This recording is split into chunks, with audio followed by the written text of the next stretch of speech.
Selamat malam Ibu Bapak Saudara-saudara yang saya ingatkan. Jangan lupa bahagia, harus bahagia. Karena kita beruntung memiliki 3 hal. Yang pertama adalah harus bahagia karena kita beruntung masih hidup.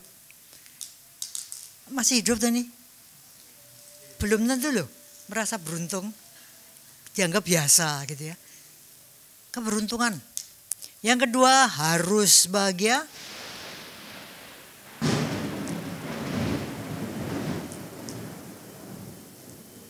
Harus bahagia karena beruntung dalam kehidupan ini mengenal Dhamma. Merasa beruntung enggak? Belum tentu loh. Dianggap biasa ya. Khususnya bagi mereka yang sudah terlahir di keluarga yang beragama Buddha. Tapi itu satu keberuntungan. Dan yang ketiga, jangan lupa bahagia. Karena beruntung masih hidup. Kelihatannya biasa ya. Ya biasa. Wah itu keberuntungan yang luar biasa. Karena begitu kita meninggalkan dunia ini, kita belum tentu lahir lagi di alam manusia. Yang pertama tadi terlahir sebagai manusia. Itu yang waspada begitu. Yang tidak waspada bukan berarti tidak waspada karena baru pertama kali. Ya. Jadi biasanya saya selalu mengatakan 3 keberuntungan. Yang pertama lahir sebagai manusia. Yang kedua beruntung ketemu Dhamma. Yang ketiga beruntung masih hidup. Tapi tadi urutannya salah dan yang sadar cuma 1. Kebetulan yang namanya Romo Eko, panditanya. Jadi enggak salah kalau jadi pandita karena kesadaran, kewaspadaan, tuing gitu ya. Nah, apa yang terjadi barusan dalam waktu 2 menit ini kelihatan bahwa kadang kita tidak waspada, benar sih? Benar gak sih? Yang dari jauh mungkin belum pernah ketemu dengan 3 salam saya. Tapi bagi yang sudah sering dengar sama saya, biasa-biasa aja. Kecuali ada 1 yang ngomong, tadi keberuntungan pertamanya salah loh. Yang lain gak merasa. Ibu bapak saudara-saudara, apa gak seperti itu toh biasanya kehidupan kita? Gak sadar dengan apa yang terjadi di dalam kontak indera dengan objeknya. Benar gak sih? Benar gak? Kita mengalami dunia ini, mengalami kehidupan ini sebenarnya kan lewat indera. Tapi belum tentu indera kita ini kontak dan kita menyadari. Maka terima kasih untuk Bapak Pandita. Terimalah salam Dhamma dan Namo Buddhaya. Pelajaran yang sangat bagus pada waktu awal. Pelajaran yang kedua, apa yang kita lihat atau kita amati atau kita rasakan sebelum kita meditasi? Apa yang terjadi di sekitar kita? Hujan. Benar ya? Tapi begitu kita mulai meditasi, hujan berhenti. Benar ya? Ada ya yang nggak ngamati. Ada loh. Dianggap ya biasa. Tapi ada juga yang ngamati. Wih. Romo gede. Oh belum Romo. Mas gede hampir ya. Mas gede tadi mulai mimpin meditasi. Alam sepertinya diam. Sebelumnya hujan. Terus loh tadi, benar ya? Apa yang terjadi? Itu testing. Boleh enggak saya katakan gitu? Karena mau datang ke sini kehujanan. Apalagi kalian miskin, enggak punya payung, gitu kan? Payungnya cuma 2. Oh 4. 2 di sana. Terus ada 1 kewaspadaan. Sana cuma 2 loh, orangnya berapa? 14. Berarti kalau payungnya 2 berapa kali bolak-balik? 7 ya? Salah. Itu enggak waspada lagi. Karena 2 payung di sana datang ke sini, yang satu harus jemput lagi kan? Benar apa enggak? Emangnya punya kekuatan 2 di sini terus payungnya dilempar sana, tangkep, 2 lagi. Enggak ya. Jadi bolak-baliknya lebih dari 10 kali. Hal-hal seperti itu bisa enggak kita ambil sebagai, oh iya ya, ada kesempatan bagiku untuk enggak manja. Benar enggak sih? Hujan enggak apa-apa lah. Payung cuma 2. Mas Gede, Pak Eko ngantor lagi. Kaya loh kita, enggak cuma punya 2 loh. Kita punya 5. Kasihkan 2. Karena satunya dipakai sendiri, bukan? Bukan terus punya 5 jadinya 5. Lah orang yang satu ini gimana? Hal-hal seperti gitu kelihatannya biasa. Enggak, itu semua kalau kita waspada, kita bisa selalu mengambil manfaat. Jadi kalau kondisi hujan deras seperti itu, kok tetap bisa datang? Kok mau tetap datang? Masih ada yang pakai jas hujan ya. Tong tong tong tong tong. Kok mau ya? Maka itu sebabnya kalau kita lihat kenapa orang-orang yang sukses itu mesti punya sesuatu yang membuat sukses itu terjadi. Hujan bukan halangan. Orang yang sukses datang itu adalah orang yang punya pemikiran, punya rencana, punya tekad, punya sarana, sehingga apa yang dicita-citakan terjadi. Benar gak sih? Kalau enggak datang loh. Hujan kok. Sudah seakan-akan kita lumpuh. Tapi kalau yang Jakarta enggak datang ya aneh ya. Wong Jakarta sampai sini aja bisa, mosok dari Damaguna ke sini enggak bisa. Aneh juga ya. Jadi ada gengsi gitu ya. Kita harus datang gitu. Jadi gengsi yang benar itu seperti itu. Ada 2 macam gengsi yang tidak benar dan gengsi yang benar. Gengsi yang benar itu menyatakan aku umat Buddha, pantang menyerah. Aku manusia, pantang menyerah. Hal seperti gitu itu perlu kita sadari supaya kehidupan kita ini berjalan dengan baik. Ibu bapak saudara-saudara, kalau tadi kita lihat mungkin ada perasaan aneh juga ya. Baca parita di Klaten ini, di Wihara Bodhi Wangsa ini, kok apa? Bahasa Indonesianya duluan. Jadi sebenarnya ada 2 gaya, 2 mode untuk baca parita. Yang pertama adalah kita baca bahasa Palinya dulu, tanpa tahu artinya. Saya nggak tahu tuh artinya bahasa Pali. You ngerti enggak? Enggak ngerti toh? Ngomong enggak supaya aku seneng. Enggak ngerti ya? Ya. Jadi kita ngomong dulu sesuatu yang kita enggak tahu. Habis itu artinya diberikan. Jadi yang kita baca itu tadi sudah lewat, kita baru ngerti, oh, yang tadi itu maksudnya. Ngerti ya?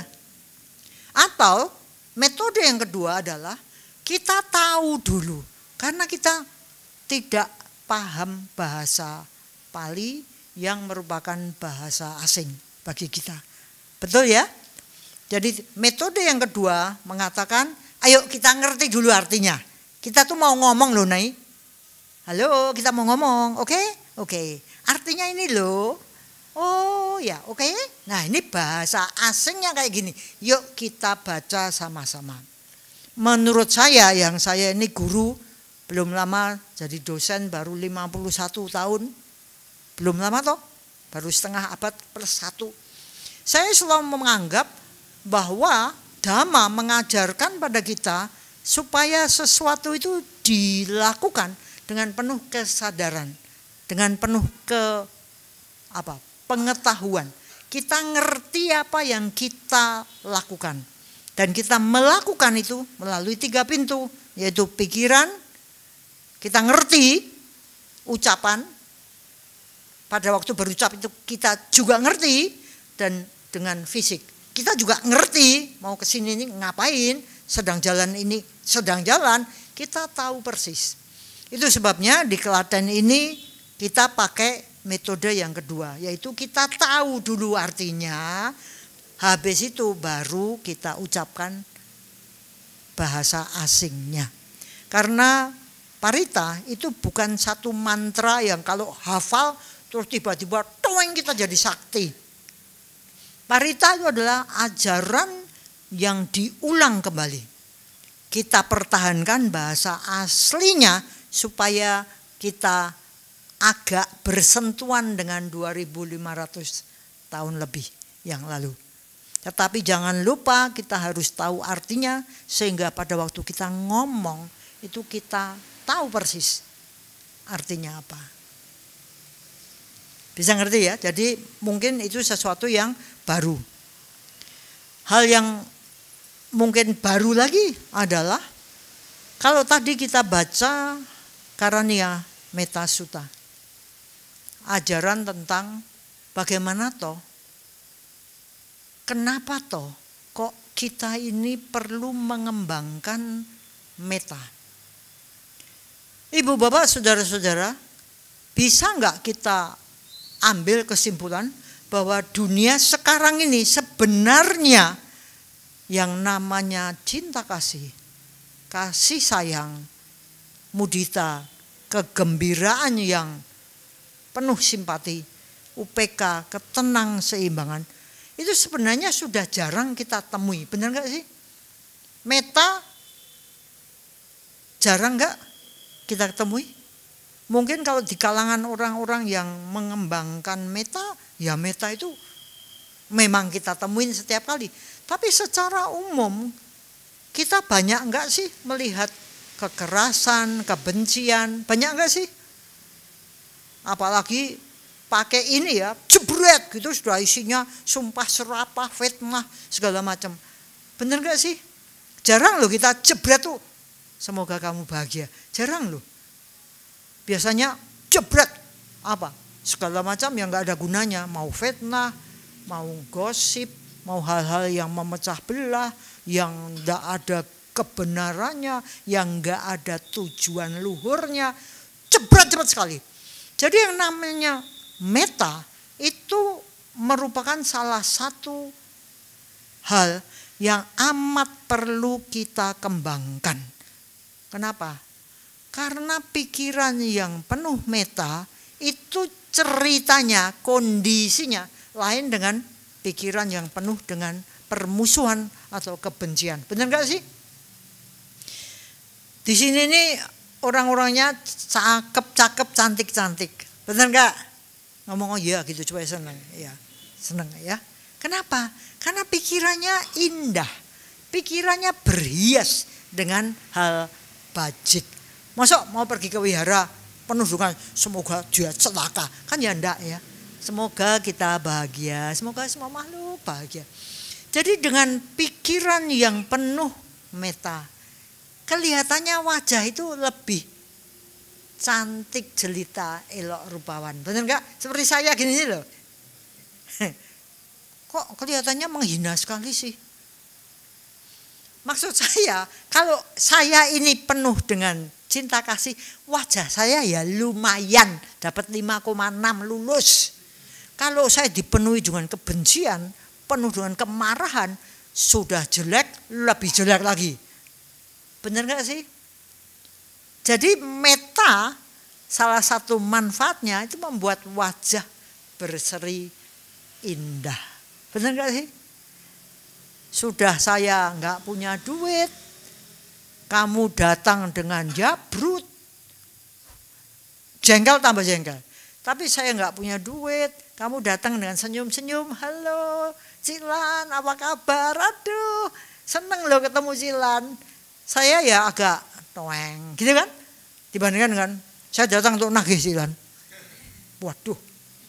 Jadi banyak sekali sebenarnya hal-hal yang beruntung kita peroleh pada waktu kita kenal Dhamma.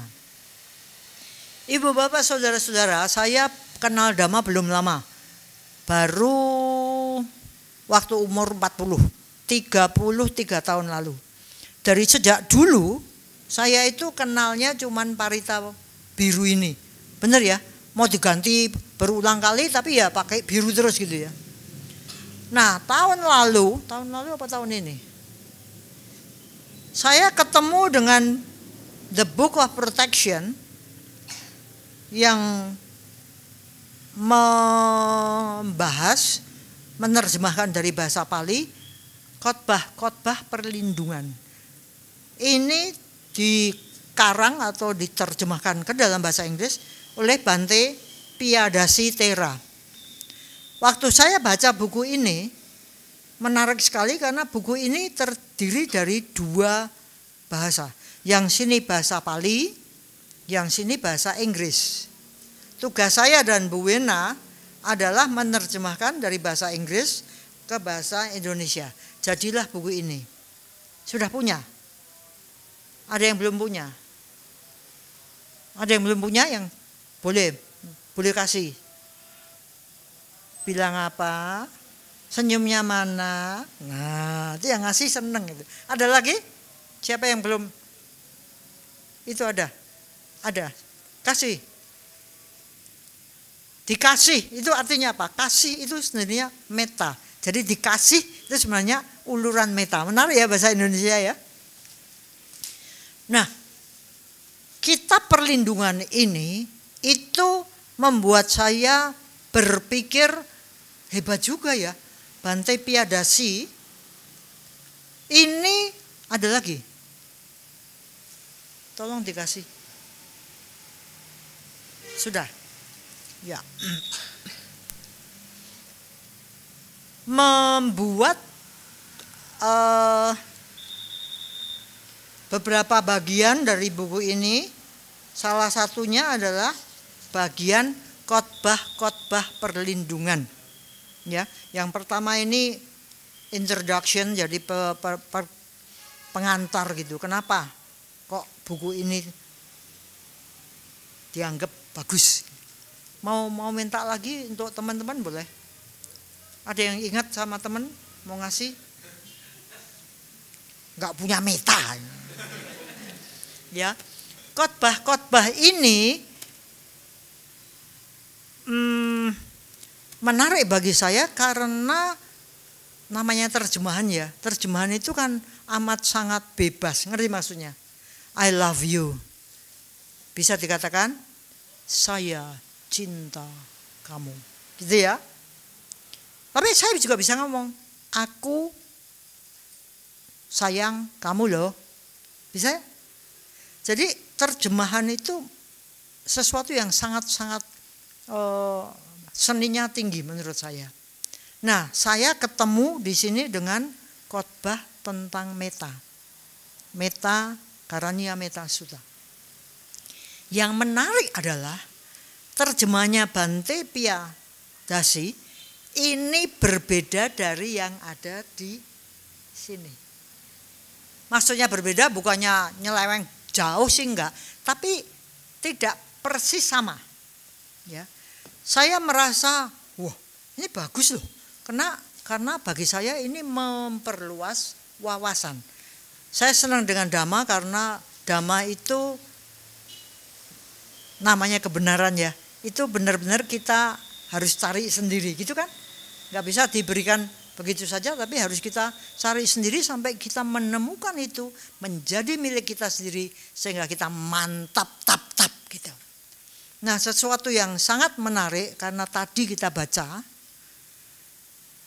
ternyata untuk bisa praktek meta secara jos gitu ya, karena ini melempar energi ke alam semesta. Benar nggak sih? Pikiran itu energi loh, ya. Itu sebabnya ada telekinetik, ada hipnosis, apapun poltergeist atau kekuatan-kekuatan yang paranormal itu karena kekuatan pikiran luar biasa. Kemarin saya baru lihat orang yang mengalami NDE, near death experience, pengalaman mati suri. dalam kehidupan dia tuh mati suri 3 kali. Orang kan cuma 1 kali ya. Ini tiga kali. Dan menurut dia dengan adanya pengalaman itu banyak kehidupan yang berubah. Antara lain dia memiliki kesaktian untuk tenaga listrik. Jadi kalau dia gini gitu, ini bisa puter. Kalau dia lewat, lampu bisa mati. Hal-hal seperti gitu ya. Sebenarnya banyak terjadi. Kandi Parami, sabar ya, nunggu itu. Waktu saya baca Karania Metta Sutta di terjemahnya Bhante Piyadasi Thera, saya melihat sesuatu yang menurut saya, ternyata selama ini saya ini salah. Dalam pengertian saya ini kurang memaknai apa yang kalau kita ngomong itu cuman hafalan. Karania Metta Sutta cuman hafalan. Nah di sini Bhante Piyadasi ini mengatakan sesuatu yang menarik. Karania Metta Sutta ini terbagi menjadi 2 bagian.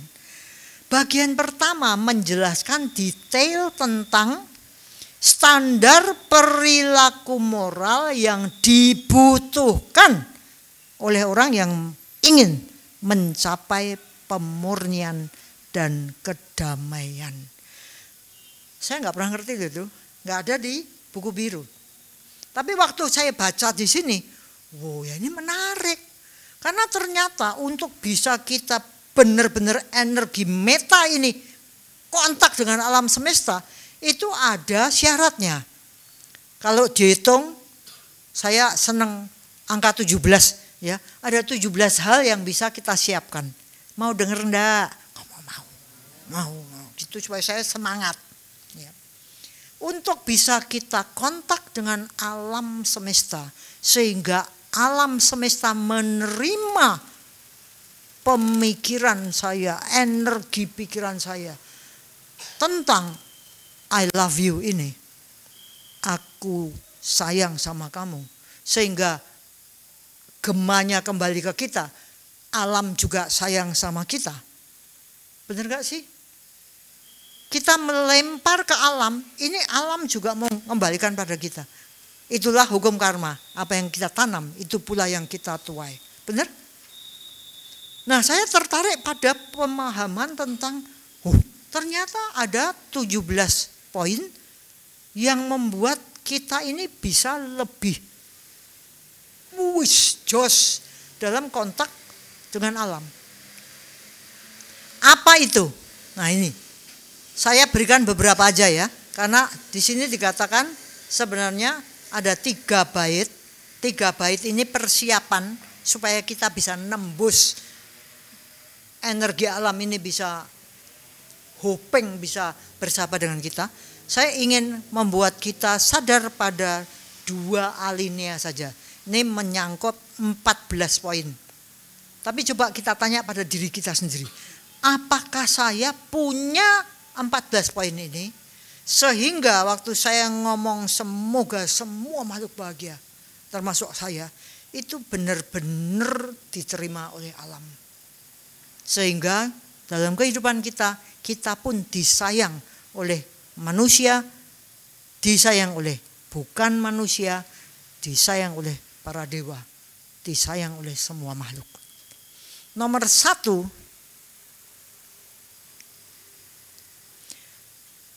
dia yang terampil dalam mengupayakan kesejahteraannya sendiri dan ingin mencapai keadaan ketenangan atau nibbana harus bertindak demikian ini. Itu prolognya. Jadi kalau kita ini mau bahagia, kita harus mengupayakan, benar ya? Mengupayakan, bukannya kita pasif, kita malas, kita menunggu buah karma baik kita, bukan kita makan makanan sisa. Orang baik sama aku, padahal aku tidak baik sama orang, itu kan cuman kita ambil makanan sisa kehidupan lalu kita banyak berbuat baik. Tapi di sini dikatakan cocok sekali dengan ajaran Buddha tentang semangat. Kita sebagai Buddhis harus semangat. Ya, hati-hati jangan serakah, semangat. Nah, di nomor 1 adalah kalau di sini mampu, benar? Inilah yang dikatakan oleh orang yang dia harus mampu, jujur, sungguh jujur, betul? Di sini terjemahnya lain. Saya tersentak juga waktu bahasa Inggrisnya diterjemahkan oleh Bante Piadasitera, dexterous. Artinya apa? Cekatan. Kalau orang Jawa ngomong perigel, cekatan, set, cekatan, cek.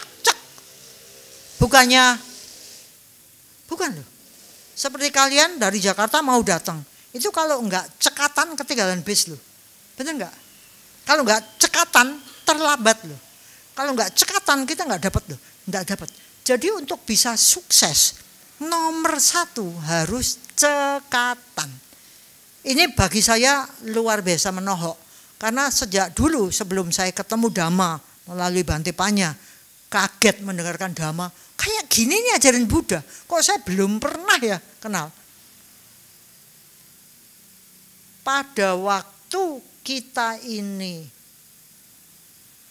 ketemu, maksud saya pada waktu saya ketemu dengan umat Buddha di Klaten Kota sebelum umur 40. Saya nggak pernah ketarik sama agama Buddha. Nggak pernah ketarik pada ajaran Buddha. Kenapa? Lihat orang-orangnya aja saya sebel. Udah males, nggak sukses, pakaiannya kotor, jalannya diseret, kerja nggak sukses. Ngerti maksud saya? Sudah umat Buddha sedikit, nggak ada yang pantas dilihat gitu. Lain dengan sekarang ya, di Klaten lumayan loh ya. Ngerti maksud saya? Jadi waktu saya baca ini, nomor 1, cekatan, saya tersentak.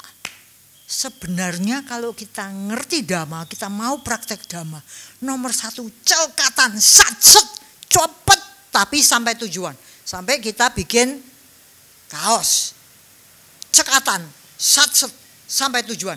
Gara-gara saya baca cekatan ini. Benar? Putra bangsa punya? Gara-gara kata cekatan. Maka ibu bapak saudara-saudara, mari kita benahin diri kita sendiri untuk bisa menerapkan ajaran Sang Buddha tentang metta supaya kita bisa benar-benar may you all be happy, may all beings be happy. Kondisi pikiran tuh benar-benar bisa connect sama alam semesta. Tapi persiapannya kita harus cekatan. Jangan males. Saya senang sekali dengan kata cekatan yang dipasang nomor 1 ini. Karena kalau kita lihat sekarang dengan zamannya modern teknologi, semuanya serba digital. Apa yang terjadi? Semuanya cepat tapi membuat kitanya loyo. Benar nggak? Zaman dulu waktu saya masih semuda kalian, itu kalau mau ngerebus air, itu nimba dulu. Bener enggak Pak Putu? Kita masih kenal ya. Menimba, kalian enggak ngerti toh? Punya sumur, menimba. Lalu untuk bisa mendidihkan air, godok banyu, godok air, itu enggak ceklek gitu. Mesti harus bikin api dulu. Benar ya Pak Putu? Kalian enggak ngerti itu, sulitnya bikin api. Kita dulu seperti itu. Sekarang jres. Benar enggak sih? Kalau saya dulu mau minggat karena penderitaan tidak tertahankan, saya mau minggat, enggak sukses loh. Kenapa? Karena mikirnya panjang. Ini mau kemana ya? Karena harus jalan kaki, paling naik sepeda, nggak punya motor kan? Sekarang mau minggat gampang banget, panggil apa? Grab. Betul nggak? Dulu Nggak bisa. Udah gitu, mau makan, harus masak dulu. Pergi pasar dulu, beli. Bener nggak, ibu-ibu? Sekarang nggak usah masak sendiri, ngapain? Go food. Kalau dulu nggak punya duit, nggak bisa hidup. Sekarang apa? Utang. Bener nggak? Pinjol. Apalagi kredit bayar di akhir bulan. Bener nggak sih? Kelihatannya kita ngomong satset. Yang satset itu teknologinya. Kitanya jadi apa? Males. Bener nggak sih? Sadar nggak itu? Maka ini menghantam saya cekatan. Bukan cekatan yang Grab, GoFood, ceklek. Bukan itu. Cekatan secara beneran. Bukan secara virtual. Bisa ngerti? Ada orang datang bawa barang-barang banyak. Mari saya bantu. Loh, cekatan. Sekarang enggak. Emangnya gua pikirin. Bener enggak? Itu sebabnya sekarang banyak yang namanya apa? Narsis. Bener enggak? Narsis itu apa sih? Kenal kata narsistik? Taunya pokoknya aku, yang lain emangnya gue pikirin. Akibatnya apa? Sangat individualis. Akibatnya apa? Tidak punya empati pada orang lain. Nggak punya meta, nggak punya karuna, nggak punya mudita. Betul nggak? Sakit jiwanya sekarang ini karena kita tidak punya meta. Terjadi enggak? Tidak punya connection. Followers saya banyak loh, berapa juta. Kalau saya tabrakan, siapa yang mau bantu? Ya panggillah sana. Yang like tadi, yang jempol tadi. Kita seneng banget dikasih jempol. Emangnya jempol tuh bisa apa? Tapi kita enggak, kita pamerkan itu sebagai satu gengsi yang salah. Mbok gengsi yang benar, misalnya aku umat Buddha loh, aku siswanya Sang Buddha, enggak mau aku melakukan hal-hal yang rendah seperti itu. Itu gengsi yang benar. Bisa paham? Jadi kalian-kalian yang masih muda ini, cekatan pegang nomor satu. Cekatan dalam apa? Perigel apa-apa bisa. Sekarang ini apa-apa enggak bisa. Apalagi kalau kalian anaknya orang kaya. Apa-apa enggak bisa. Punya pembantu 5. Anaknya pakai sepatu aja enggak bisa karena 2 orang siap kiri kanan. Benar enggak? Bersihkan ini enggak bisa karena pembantu sudah siap. Bersihkan itu enggak bisa, ngatur ini enggak bisa. Nata ini enggak bisa. Benar enggak sih? Jadi jangan seneng-seneng aku anaknya orang kaya. Nanti dulu kamu cekatan apa enggak? Jangan-jangan kamu jadi orang yang lemes. Apa? Lunglai, lungrah. Apa lagi? Loyo. Apa lagi? Ini yang calon ahli bahasa. Apa lagi? Maksudnya ngerti maksud saya? Jadi tidak punya energi. Nah kalau kita nggak punya energi, mau kontak sama alam semesta tuh gimana caranya? Kita bisa connect, kita bisa hogilai, datanglah berkah, datanglah keberuntungan, datanglah dana, datanglah bantuan. Dari mana? Dari energi yang kita punya lewat pikiran, lewat ucapan, lewat fisik. Benar nggak sih? Orang mau nolong saya karena saya cekatan, atau orang mau nolong saya karena saya malas. Mana? Orang mau nolong saya karena saya cekatan. Orang mau nolong saya karena saya mau berjuang, atau orang mau nolong saya karena saya ini memble. Kasihanlah daku. Lebih suka mana? Yang mau berjuang. Itu semua kalau kita amati, semuanya bermula dari energi pikiran. Maka hati-hati dengan teknologi. Teknologinya makin canggih, energinya makin banyak. Makanya selalu kemana-mana bawa apa? Handphone, kalau energinya habis, power bank. Lah kalian punya enggak power bank untuk charge diri sendiri? Belum tentu loh. Kalian bisa punya power bank yang wow, punya handphone yang wow. Lah kalian sendiri dengan nama rupa ini gimana? Tanda tanya besar loh. Kalian yang khususnya yang muda-muda gini, di tangan kalian ini loh. Tapi kalau kalian memble, males, loyo, maunya enak sendiri, tidak ngerti kita hidup bersama, tidak ngerti bahwa apa yang kamu tanam itu pula yang kamu tuai, nggak ngerti bahwa kita jangan menyakiti orang kalau tidak mau disakiti, karena karma ini bumerang balik ke kita. Kalau kita nggak ngerti hukum karma, terus kita mau apa?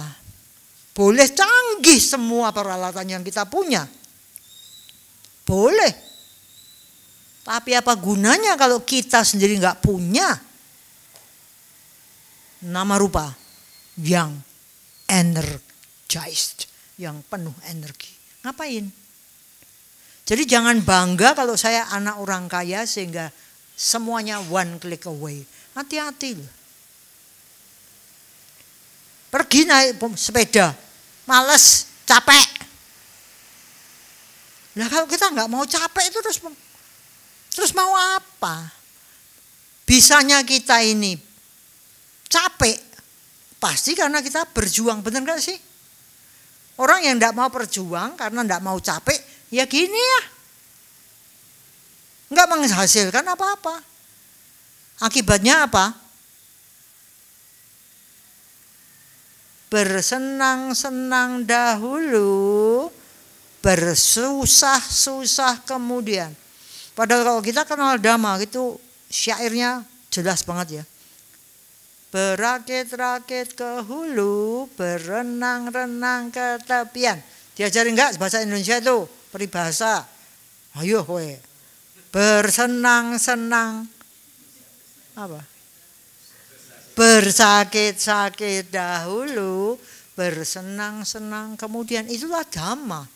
Jadi kalau kita enggak mau bersakit-sakit dulu, tapi kepenginnya bersenang-senang kemudian, halo, agak gila rupanya ya. Ngerti maksud saya? Itu enggak logis. Sementara Dhamma itu mengajarkan semuanya itu logis. Enggak ada Dhamma yang enggak logis. Makanya tunggu tanggal mainnya. Nanti waktu kita Waisak, kita bagikan satu buku yang sedang gerobiakan saya terjemahkan sama Bu Wina. Itu belum dapat judul karena agak bingung juga. Itu merupakan sedikit ontologi. Jadi ada satu orang namanya Francis Story, itu seorang Buddhis dan dia peneliti rebirth, kelahiran kembali, reinkarnasi. Nah, dia menulis sedikit paper gitu ya, yang menurut saya luar biasa. Maka saya ambil, saya terjemahkan. Tapi karena Francis Story ini tidak populer, jadi saya mau mempopulerkan peneliti Buddhis ini lewat tulisan pengantar yang diberikan oleh Ian Stevenson. Ini dokter, profesor, psikiater,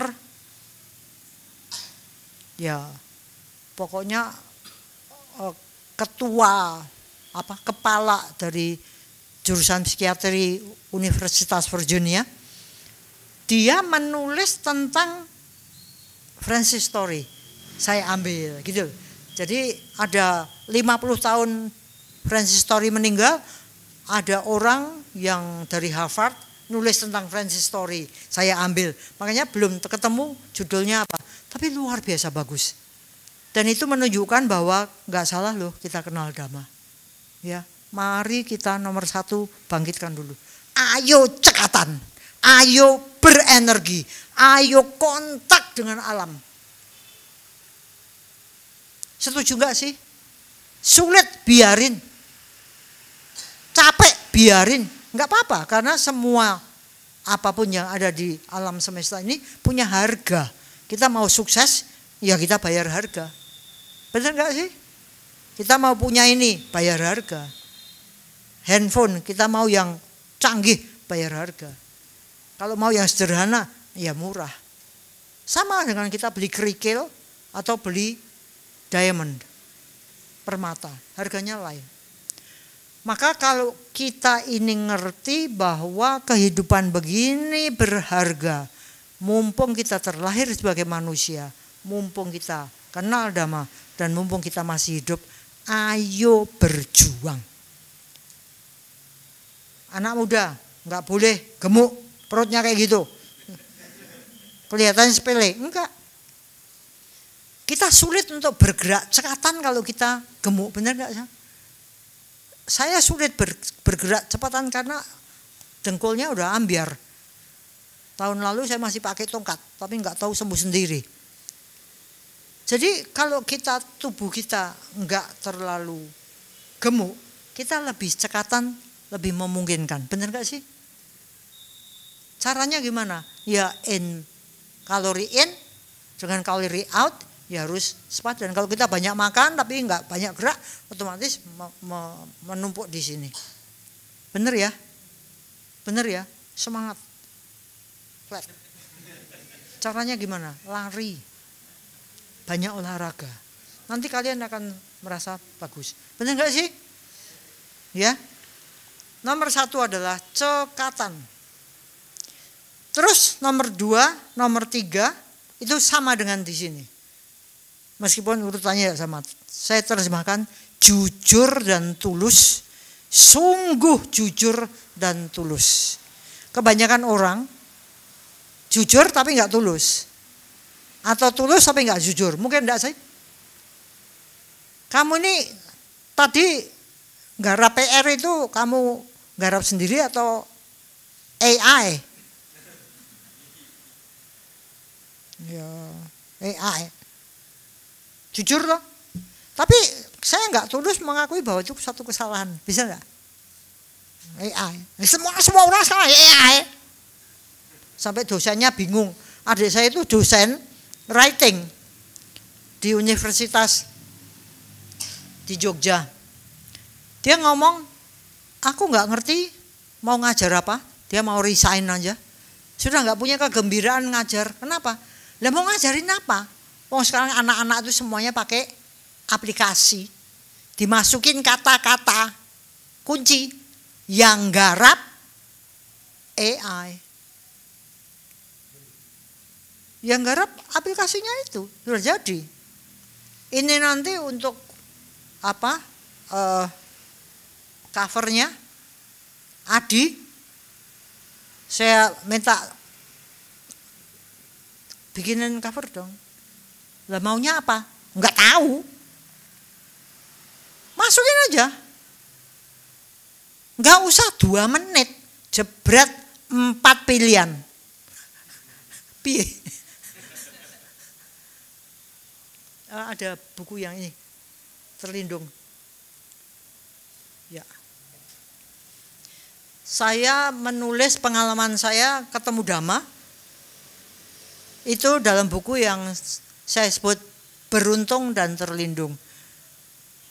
Ini saya terangkan kenapa saya jatuh hati sama Dhamma. Kisahnya gimana? Saya ngomong sama Adi, Dik bikinin cover. Gimana? Ya nggak tahu, pokoknya intinya tuh beruntung terlindung itu ya. Pokoknya gimana caranya? Masukin aja. Terlindung itu berarti kayak gubuk. Beruntung tuh mungkin sinar matahari atau bunga atau gimana. Jebret 4 pilihan. Nggak mau dia jelek kayak gitu. Apa? Ya yang lain masukin 2 kunci, berapa kata, jebret 4 lagi. Ngerti? Bener tuh ya? Saya yang heran-heran. Lah lama-lama orang goblok toh. Yang pinter kan aplikasinya. Kita ini goblok beneran. Kalau dulu kan enggak. Arsitek tuh zaman saya sekolah, tetangga kos saya, tetangga kamar, itu arsitek. Itu kalau namanya ujian, dia 3 hari 3 malam tidur di universitasnya. Karena gambar. Sekarang 3 dimensi, jebret, enter, vrr. Gimana? Apa enggak yang goblok manusianya? Yuk ngerti maksud saya. Yang goblok manusianya, yang pinter aplikasinya. Tapi kita bangga ngomong, sekarang hidup lebih gampang. Apa iya? Lebih sulit loh sekarang hidup tuh. Karena apa? Karena kita males. Bener gak sih? Jadi sulit karena apa-apa moh, megah, capek, susah, lama, apa? Bener gak?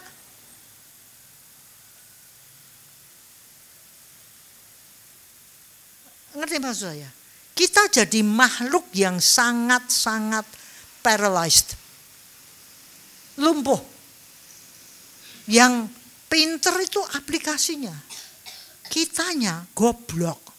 Kitanya nggak bisa apa-apa. Maka ada satu, karena kami punya sekolah namanya Putra Bangsa. Ada satu pendana yang psikiater, istrinya itu psikolog. Mereka juga sering memberi masukan. Mbak Lani, dia katakan, Mbak Lani, aku pesen satu hal. Apa Pak? Bikin anak-anak tangguh. Tangguh. Bukan pinter. Tangguh. Karena kalau orang tangguh itu mesti bisa pinter. Tapi orang pinter belum tentu tangguh. Kenapa? Pasienku sekarang ini, pasien psikiater, anak-anak SD. Hah? Anak SD sudah jadi pasien psikiatri. Kenapa? Hidup berat. Tidak tahan menderita. Mau bunuh diri. Gila enggak? You ngerti enggak itu terjadi? Di Surabaya kemarin ada anak ketemu Michael ketemu lulusan dari SMP kita, sekarang sudah kuliah di Surabaya. Gimana kamu? Baik-baik? Nyontek enggak? Enggak ya. Bagus. Kamu jadi orang tangguh loh ya? Iya. Kalau enggak tangguh repot kehidupan. Bener Miss, kenapa? Kapan itu di universitasku ada mahasiswa terjun dari lantai ke-7. Twing! Matilah dia. Kamu lihat waktu dia terjun? Enggak, waktu aku datang sudah banyak kerumunan orang. Aku tanya, lihat ada apa? Mayatnya sudah ditutupin. Kenapa? Patah hatiku. Atau IP-ku turun. Itu aja sudah bisa bikin hidup ini tidak kuat. Menderitanya pol. Ngerti maksudnya? Jadi kita sebagai umat Buddha harus berjuang. Wirya. Terus berjuang. Enggak apa-apa. Wong kita ini belum bisa mati. Kita ini cuma pindah alam.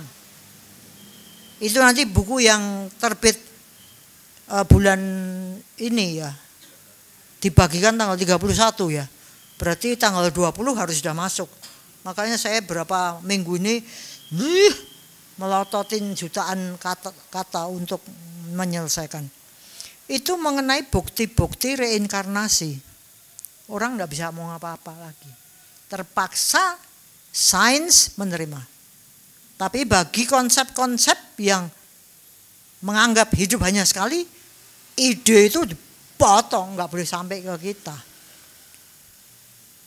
Beruntunglah kita yang diajar Sang Buddha untuk punya open mind, pikiran yang luas, terbuka. Makanya kita punya kita punya Kalama Sutta. Itu menunjukkan betapa the Buddha, guru agung kita, itu memang pandangannya luas, luar biasa. Jujur, kembali ke sini ya, jujur dan tulus. Sekarang ini banyak orang yang tidak jujur dan tidak tulus. Apa yang terjadi? Manipulatif. Benar enggak sih? Pinter nipu asal aku mendapat sesuatu. Bohong enggak apa-apa. Ini kelihatannya banyak penipuan di daerah sini. Banyak terjadi ya. Itu yang punya banyak kisah pinjol ya, tertipu. Ya. Kemudian ada tadi mudah dinasihati. Di sini taat. Kita tidak ngeyel kalau kita tahu nggak benar. Makanya harus gampang dinasihati supaya benar. Bukan dinasihati supaya terperosok dalam kehancuran. Kita harus bisa membedakan mana yang baik, mana yang buruk. Oke? Kemudian lembut hati, bukan lemah lembut. Saya nggak suka kata lemah lembut. Karena lemah itu rasanya kok lemah. Enggak, lembut hati. Saya lebih suka kata lembut hati. Hatinya lembut, bukan lemah. Ngerti maksud saya? Jadi lembut hati. Lembut hati itu orangnya bisa punya rasa kasihan. Benar enggak? Enggak ngeyelan, enggak keras kepala. Gampang diajarin dhamma. Karena hatinya tidak keras. Bisa bedakan. Lemah lembut dengan lembut hati itu lain loh. Lemah lembut itu kayak kalau menari tak lela lela lela ledeng tak gendeng. Lah itu lemah dan lembut. Kalau lembut hati itu dia bisa perkasa tapi hatinya lembut. Bisa paham? Ya, jadi di sini saya lebih suka mengatakan lembut hati dan tidak sombong. Oke, itu 6 poin, betul? Cekatan 1, 2, 3, 4, 5, 6. Ya. Kemudian kita pergi ke bait kedua. Saya mau urus 1 dan 2 aja. Supaya kita ngerti, oh aku harus gitu supaya pikiranku energized. Pikiranku ada power banknya. Enggak ngeloyo, enggak runtuh, enggak depressed, enggak stresan, tapi kokoh gitu loh, ya. Jadi gagah perkasa, tidak gampang hancur. Oke? Yang alinea kedua itu ada 8. Yang menarik adalah merasa puas. Merasa puas itu bukan berarti sudahlah gini aja cukup, udah nggak usah berjuang lagi. Bukan gitu ya. Merasa puas itu saya bisa menghargai usahaku saat ini. Tapi bukan berarti ini yang sudah saya bisa lebih baik lagi. Tapi bukan cuman begini aja. Kita nggak pernah bisa happy. Kenapa? Karena tidak bisa menghargai daya upaya sendiri. Cuman dibandingkan lagi cuma orang. Lihat ke atas sampai kita hancur. Ngerti maksud saya? Merasa puas berarti kita berjuang setengah mati dalam urusan ini yang terbaikku. Kemudian kita bisa menghargai lumayan. Aduh, aku dapat 69. Bagus loh. Wah, aku belajarnya 5 hari loh. Temanku cuma 5 menit. Tapi aku enggak begitu pintar. Jadi aku harus belajar lebih daripada orang lain. Aku dapat 69 loh. 69 jelek. Ya buat kamu jelek. Tapi aku sudah bekerja luar biasa untuk dapat 69 ini. Puji Tuhan, haleluya, alhamdulillah, bawatu sabah manggalang. Ngerti maksud saya? Jadi kita bisa menghargai diri sendiri sehingga nggak model aku ini siapa, lupa diri. Aku Yono ya Yon.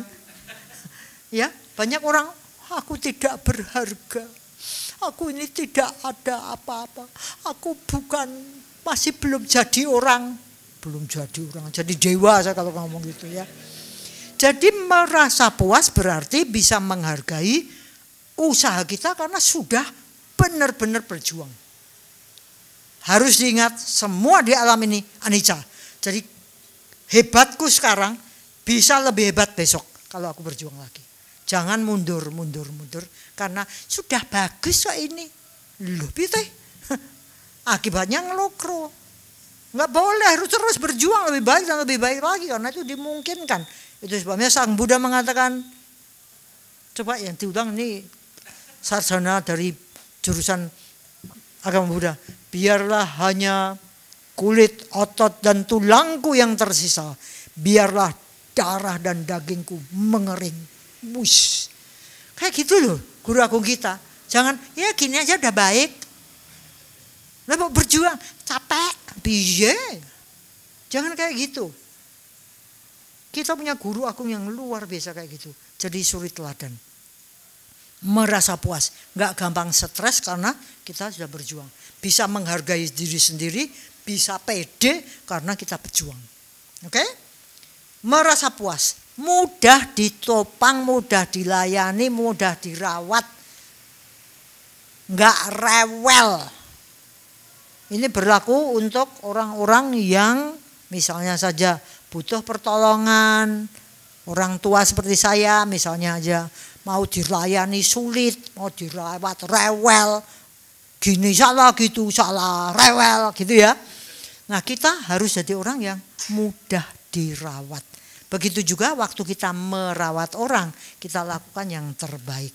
Tapi waktu kita dirawat kita punya jurus mudah dirawat. Ditraktir ya yang jangan orangnya es jeruk, aku ditraktir, aku minta es kopior susu. Namanya sulit dirawat itu ya. Jadinya orangnya malas untuk neraktir juga. Oke, mudah ditopang. Nah ini yang menarik. Di buku biru disebutkan tiada sibuk. Betul ya? Tiada sibuk berarti apa? Berarti aku malas-malesan saja bisa. Hati-hati. Maka di sini Bante Piadasitera mengatakan punya tanggung jawab, punya kerjaan, tapi tidak banyak sehingga tidak tertimbun sampai kita. Tapi kita harus punya tanggung jawab, kalau enggak gimana kita latihan.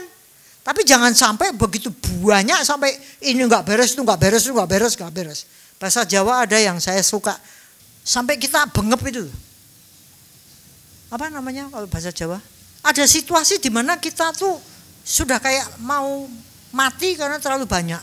Sehingga kehilangan ketenangseimbangan karena semua yang ada di pikiran ini isinya beban. Bisa bayangkan tapi ya. Kalau kita terlalu serakah, kita terlalu ambisius, akibatnya kebawakan. Ahli kita bahasa Jawa ya. Jadi intinya adalah kita jangan serakah untuk ambisi sehingga melupakan kemampuan diri. Bisa ngerti? Ada toh banyak orang sekarang yang stres karena apa? Karena semuanya jadi sulit. Ya kenapa? Karena dia tidak terbaja untuk punya kekuatan. Orang ngangkat barbel. Lah kalau tidak pernah dilatih, tahu-tahu dikasih 10 kilo, ya moek lah. Ngerti nggak maksud saya? Jadi kita harus latihan, makin lama makin kuat, sehingga kita tidak gampang stres. Sehingga tanggung jawab kita bisa makin banyak, karena kita masih punya ketenangseimbangan. Bisa paham? Bukan terus, aku tugasnya 1 aja.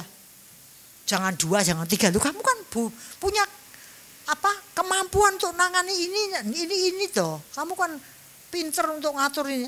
Malas 1 aja. Ya jangan gitu. Kita harus berjuang untuk memperbaiki kualitas supaya kalau kita pindah alam, kita jadi orang yang jauh lebih pinter, jauh lebih tanggung jawab, jauh lebih terampil. Begitu ya? Bisa paham ini menuju kemana? Jadi intinya adalah kita sebagai orang yang masih hidup, apalagi masih muda, ayo berjuang. Oke? Sederhana hidupnya, terkendali indranya. Ini menarik ya. Sederhana hidupnya, terkendali indranya. Kalau kita ini bisa praktek dua ini, sebenarnya pinjol sudah tidak mungkin kita kena. Nggak mungkin karena saya sederhana kok. Nggak butuh yang macam-macam, nggak kepengen yang macam-macam, nggak ambisi yang macam-macam. Dan terkendali indranya. Kita nggak akan scroll sampai bingung yang masukkan keranjang, keranjangnya jebol, semuanya dimasukin, ya karena pengen ini pengen itu, denger ini pengen itu, bau ini pengen itu. Sekarang ini kan model apa? Vlogger, pergi ke restoran-restoran, terus nanti digebiar gitu. Semua orang kepengen ke sana, gitu. Jadi sudah wah, kepengennya tuh sudah montang-manting sehingga kita sulit untuk hidup sederhana dan kita sulit mengendalikan indera. Maka Sang Buddha mengatakan sederhana hidupnya, terkendali inderanya. Bagus ya? Nah, kemudian ini yang hubungannya dengan karakter hati-hati sopan. Hati-hati dan sopan. Sekarang ini kebanyakan orang sembrono, enggak hati-hati, dan kebanyakan orang tidak sopan. Makanya di Putra Bangsa diajarin kalau lewat kita pakai tekniknya orang Jawa, permisi, sambil menundukkan tubuh, membungkukkan sedikit, permisi. Itu kebudayaan Jawa luar biasa. Sopannya orang Jawa luar biasa. Kalau lewat, permisi Pak, betul enggak? Permisi Bu. Kebudayaan Jawa dipakai. Sopan itu membuat kita disukai dimanapun juga. Adaptasi kita gampang. Dan kita hati-hati jangan sembrono. Kebanyakan dari kita karena tidak punya pengendalian diri, biasanya terjadi banyak kecelakaan karena kita tidak berhati-hati. Mungkin enggak motor, juer, ngomong enggak hati-hati, berpikir enggak selektif, fisik juga enggak hati-hati, nyampluk sana, jatuhkan ini, jatuhkan itu. Ada enggak kejadian guyon di tengah jalan disingkirkan gitu, wah temennya ke sana, buang, mati. Pernah dengar kayak gitu? Mungkin terjadi kak? Jadi kalau kita lihat mempraktekkan ini 13 poin ya. Yang satu tidak mendambakan hubungan dengan keluarga-keluarga. Intinya adalah kalau itu kita sebagai katakan biku atau orang tua, sebenarnya siapapun juga mengurangi kemelekatan juga. Karena kemelekatan ini kalau nggak dijaga kita sulit untuk mati dengan tenang. Saya mau mati melekat sama gede. Nanti kalau saya tinggal gede gimana? Bisa-bisa ya nggak bisa mati-mati cepet. Padahal sih udah koplok-koplok. Misalnya. Jadi bagaimana kita ini menyatu dengan alam secara energized gitu loh. Energi kita bagus sehingga kita kontaknya juga dengan alam yang bagus. Bagus enggak ajaran Buddha? Penuh dengan step-step yang mungkin dilakukan. Mungkin enggak sih? Mungkin enggak? Amat sangat mungkin sekali. Jadi kalau ada orang yang bingung, aku tuh rasanya hidup tidak punya panduan. Wow, kasih dhamma. Kamu mau apa? 13 poin ini aja deh. Supaya kamu punya cinta kasih. 13 poin.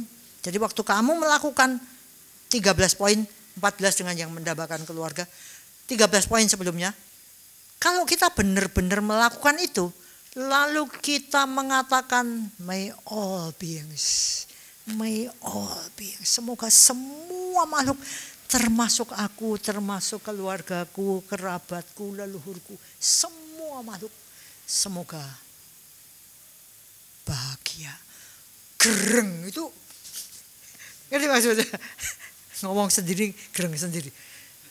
Kontak itu tuh sungguh-sungguh gitu, bukan semoga semua makhluk bahagia. Pikiran kita ke sana kemari. Kenapa? Karena kita nggak punya fondasi untuk kontak, memberikan energi atau menerima energi.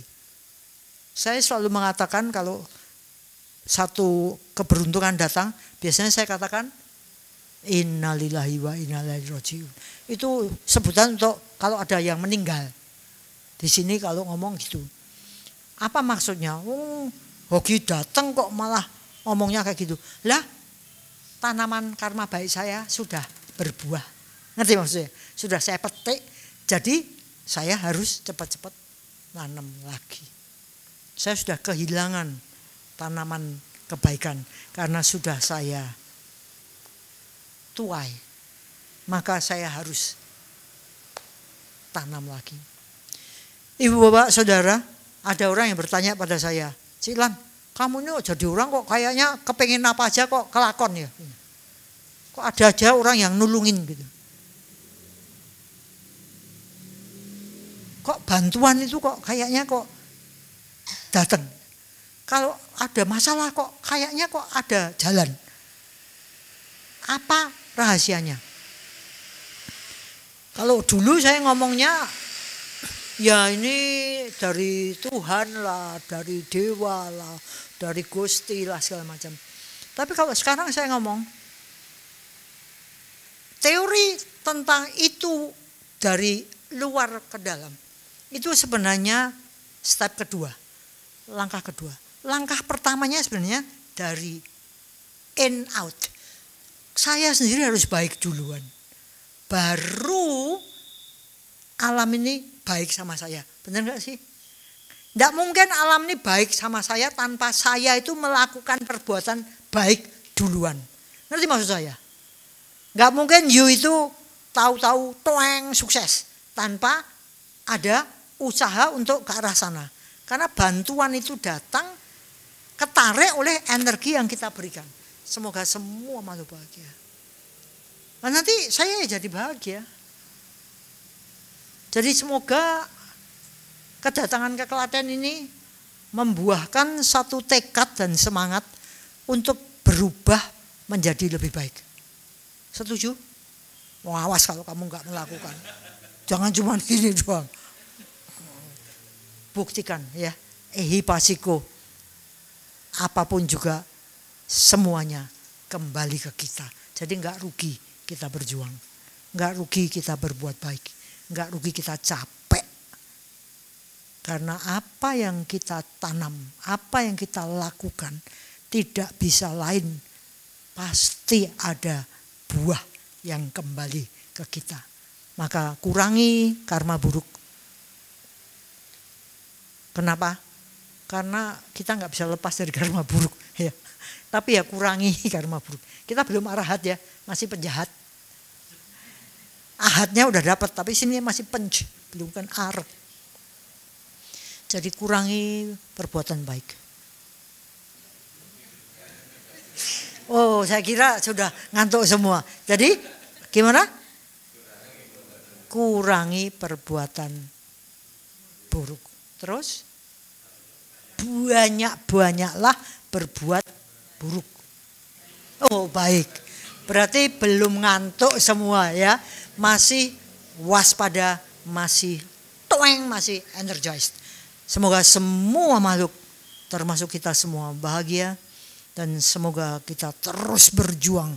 So much to do, so little time. Begitu banyak yang harus dilakukan dan begitu sedikit waktu yang kita punya. Semoga semua makhluk bahagia dan semoga yang terbaik datang pada kita semua. Sadhu. Thank you.